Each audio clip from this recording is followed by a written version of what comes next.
Coach Scott, what are your thoughts about this year's schedule as you enter your fourth year as the head basketball coach at the University of Denver? Well, I mean, it's a very competitive schedule, I think. I think the schedule sort of mirrors the progress of the program over the first 3 years. As we've continued to improve, I think the level of our schedule has improved. You know, an important thing that we continue to do is, you know, we have 15 home games, which we've said since we've been here, playing at home and being good at home and winning at home is critical. So we have another good home schedule.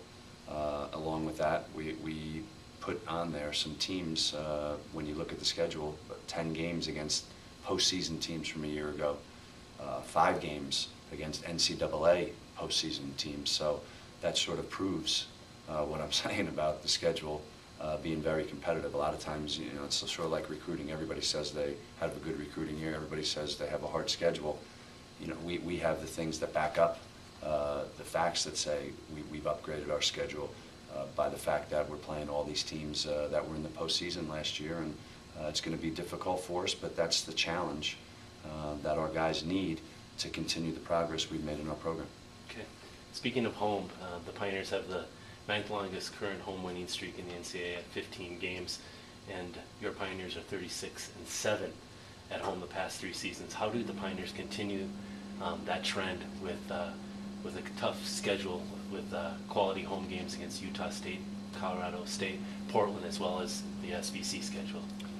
Well, that's you know, no matter who you play at home, you have to be good. You have to be able to win your home games in college basketball. So, you know, the way I look at that is it doesn't matter who we have at home. We have to continue to do, you know, what you alluded to, 36-7, 27-4 over the last 2 years at home, 15-1 last year. So obviously we've been able to put that, you know, in cement sort of here 3 years in, that, hey, we're going to be good at home, and we're going to test that this year with the likes of what you said, Utah State. Colorado State's going to be better. That's going to be our home opener.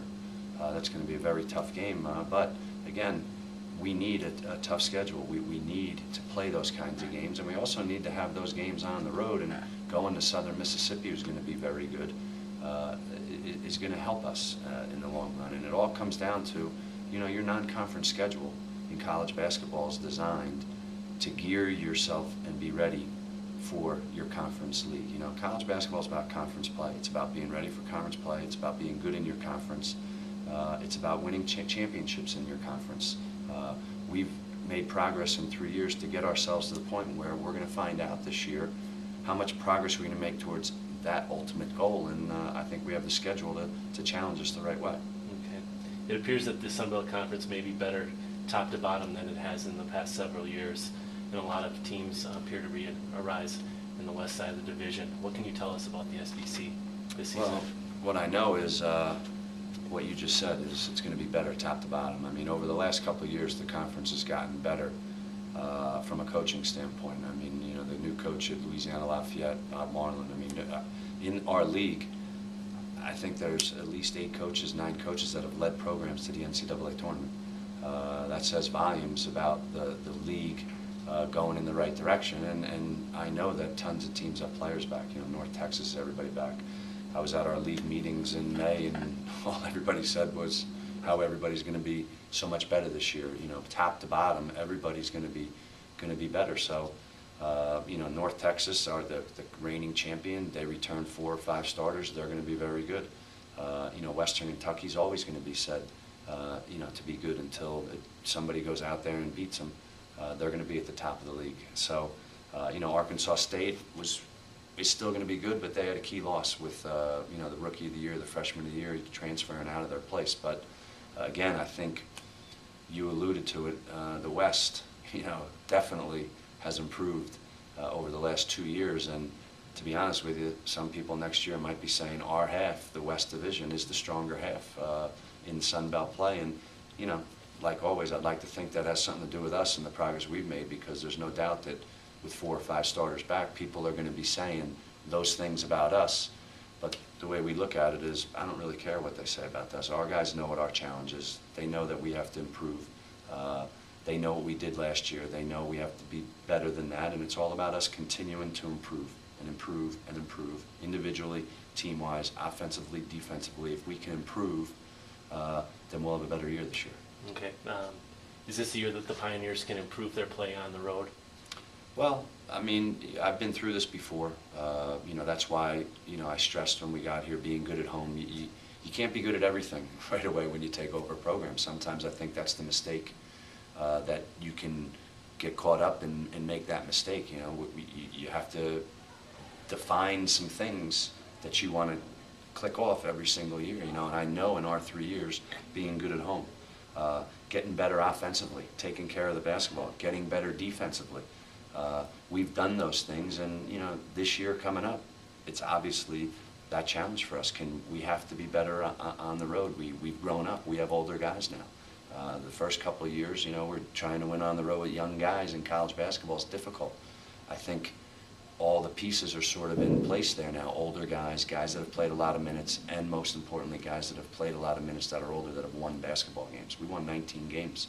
That means you're getting to be a good basketball team. Now the final piece is, now we got to go on the road, and we got to keep being good at what we've had as our staples, and now we have to add to that. We're going to go win some games on the road. This late August, the Pioneers are going to embark on a trip overseas to Spain and play some international competition. What can you tell us about the trip and how that will benefit leading into the 2010-11 season? Well, obviously, I mean, the trip, we have 4 starters back. We have everybody back except for Nate. So the big part of this trip is continuing to add on to the experience that we have with Chase Hallam and Brian Stafford, and Rob Lewis and Andrew Hooper, and all our returners. Another piece to this puzzle is we're adding a new piece to the puzzle with Trevor Noonan coming in. That's going to, give me the ability and us the ability maybe to move Justin Coughlin to a different position. And just as important there is with Nate leaving, we're going to be giving the ball to Chase Hallam and Brian Stafford and saying, here, you guys got to run the team. It's your team now. You have the ball all the time. So those are some different pieces to add into the puzzle, and those are some different roles for guys to play. We're going to go to Spain. We're going to practice for 10 days before we go. Then we're going to play 6 games over there against top-flight competition. And hopefully what that's going to do for us is continue to add that to that experience we have, but also give us the answers to these questions that I think I have the answers to. I just said it to you, but you don't know that. We're going to start on October 15th, and we're going to know if my thoughts about how we're going to replace Nate Ronner are right. And a trip like this gives you those answers in advance. It gives you that experience. It also gives the guys an unbelievable time to be together, to experience something that you don't have the opportunity to go do that in your life, and to do it with your friends, and to do it with people you like, and to do it with your teammates. And I'm hopeful that all those things put together, you're going to make the trip be a big benefit to us. And in the past it has been at different places I've been, and I'm hopeful that we sort of get the same result here. Okay, thanks a lot, Coach. All right, thank you. All right.